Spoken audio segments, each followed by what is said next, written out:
그래서 이제 우리가 요구한 건 뭐냐면, 인양을 하면 당연히 자연 쪽으로 유실이 급속하게 될 가능성이 높지 않느냐.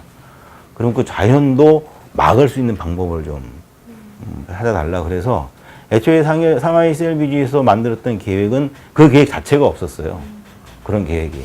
내가 이제 집요하게 요구해서 결국엔 계획을 수정을 해서 리프팅 빔에 32개 리프팅 빔을 설치하기로 했었기 때문에 그 리프팅 빔 사이마다 이렇게 쇠 그물, 철망 같은 것들을 다 대서 이제 더 이상 나오지 못하도록 뭐 이렇게 하는 조치를 하겠다. 뭐 하여튼 이런 걸 했어요. 왜 이걸 길게 말씀을 드리냐면, 해수부에서 그런 과정을 거치면서 우리한테 누누이 강조했던 게 뭐냐면, 유실 가능성 없습니다. 유실 가능성 없습니다.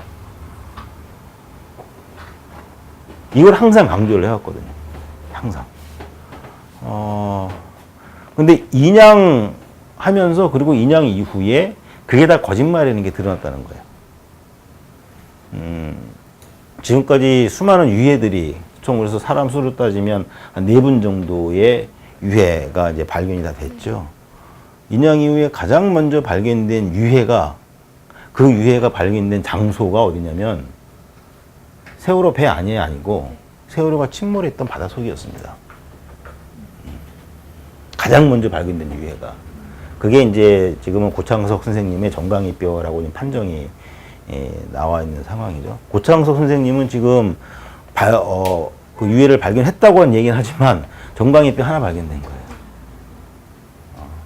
다른 신체는 어딘지 모릅니다. 물론 그 지지난주에 그 해저 2차 수색하는 과정에서 모두 6점의 유해가 추가로 바다 밑에서 발견이 됐습니다. 이거 지금 현재 DNA 검사 중이에요. 그래서 처음에는 이게 고창석 선생님의 나머지 유해일 가능성이 높다라고 추측은 하지만 이런 추측은 함부로 하면 안 되거든요. 이게 또 다른 미수자 가족들도 있기 때문에 어쨌든 DNA 검사가 아직 안 나왔어요. 그래서 그게 나오면 이제 판정이 나겠습니다만. 그래서 하여튼 유실 가능성이 없다라고 얘기를 했는데 배 밖에서 발견이 됐죠. 처음에 발견된 고창석 선생님의 정강의 뼈 상태는요. 이게 뭐 언론은 당연히 그 위의 상태가 공개는 안 되죠, 사진으로. 저희들은 이제 봤잖아요. 깜짝 놀랐습니다. 3년 동안 물속에 있던 사람의 뼈가 우윳빛입니다. 깨끗해요. 그 유해를 사람의 뼈냐 아니냐를 일단 육안으로 먼저 판단을 해야 하거든요. 그거를 우리나라에서 제일 권위를 갖고 계신 분이 박선주 교수님이라는 분이 계십니다. 아마 아시는 분도 계실 거예요. 아마 6.25 한국전쟁 그런 뭐 기념일이나 뭐 이럴 때 보면 보도 많이 나오는데 국군 유해 발굴단 있죠. 그분이 그거를 이제 처음에 만드시고 지금까지 이끌어 오시는 분이거든요. 그 2015년부터 저희들이 그 교수님을 찾아갔어요. 앞으로 미수자를 찾아야 되는데 인양하고 나면 어떻게 되는 자문을 받기 위해서. 그래서 이제 결국에 이제 지금 가서 그분이 처음에 유해가 발견됐을 경우에 어떻게 조치 취해야 되는지, 어떻게 판정 내려야 되는지를 다 자문을 다 해주고 계신데, 그분이 처음 발견된 그 고창석 선생님의 정강이뼈를 보고 나서 한 얘기가 이거예요. 이거 배 밖으로 나온 지 얼마 안 된 겁니다. 상태가 그런 상태인 거예요. 그러니까 이거는 뭐냐면 인양 직전에 그러니까 인양 과정 중에 유실이 됐거나 아니면 바로 얼마 되지 않은 그 전에 유실이 됐거나 이거 외에는 뭐 답이 없는 거예요. 그러니까 이 말은 뭐냐면 인양을 하면서 우리가 계속 유실 가능성을 얘기하고 그런 거 다 체크했느냐 했을 때 다 완벽하게 했다고 그랬어요. 유실될 가능성 없다. 그런데 그게 나왔죠. 그래서 이제 어쨌든 1차 수색을 해서 그 뼈 한 점을 찾았어요, 해저에서. 그리고 이제 미수자 가족들과 저희들이 다시 요구를 했습니다. 다시 수색을 해달라, 해저를. 다시 수색을 해달라. 그래서 그걸 계속 안 받아들이다가 대통령이 바뀌고, 그 다음에 새로 해수부 장관, 김영춘 장관이 들어오시고, 몇 차례 만나서 계속 요구하면서, 결국 현재 장관이, 미수자 가족들의 여한이 없도록 제가 할 거기 때문에 2차 수색을 하겠습니다. 해서 준비해서 한 3주 전부터 시작을 다시 했어요.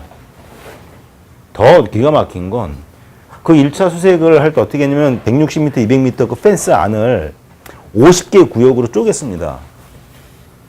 그 50개 구역을 쪼개서 오늘은 요 구역, 오늘은 요 구역, 이걸 집중적으로 계속 수색을 한 거예요. 수색하는 방식이 두 가지를 병행을 했거든요. 위에서 배가 이렇게 갈고리 같은 걸 바닷속에 담아가지고 바닥에서 끌고 쭉 끌어올리는 거예요. 그러면 그 갈고리 그 틈새보다 큰 것들은 다 걸려서 올라오겠죠. 그 다음에 잠수사가 내려갑니다. 내려가서 그 갈고리 같은 거 하나 들고 그리고 내려가서 손으로 더듬더듬 하면서 뭐가 있는지 없는지를 확인하고 이걸 했어요. 특히 배가 누워있던 바로 그 자리, 길게 이렇게 쭉 누워있던 바로 그 자리는 2번을 했고요.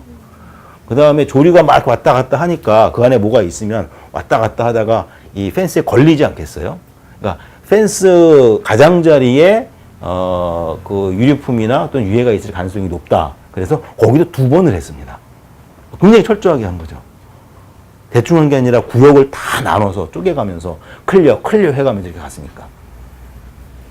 2차 수색을 하겠다고 해서 시작을 했는데 시작하자마자 며칠 되지 않아서 유해가 나왔습니다. 그것도 2번이나 수색한 자리에서. 그래서 그 2차 수색에서 모두 지금 6점의 유해가 지금 발견이 되고 지금도 계속 수색 작업을 계속 하고 있는 상황이죠. 그러니까 잘한 거예요, 결과적으로. 2번 해가지고 다 찾으니까. 그런데 저희들이 답답한 건 아까 가족들이 한 얘기가 그 얘기인 거예요. 해수부는 유실될 가능성이 없다고 항상 강조했거든요. 그러니까 그러면 어쩌면 해저 수색은 그냥 형식적으로 아쉬우니까 형식적으로 하는 것일 수도 있겠다. 그런데 거기서 계속 나오고 있는 거죠. 다 제대로 조치 안 취해놓고 이런 것들이 저희 가족들이 볼 때에는 너무 답답하고 말도 안 되고 도대체 이걸 이제 와가지고 뭐 항의한다고 해서 뭐가 해결되는 것도 아니고 그러니까 미숙자 가족들은 어떻게 했습니까?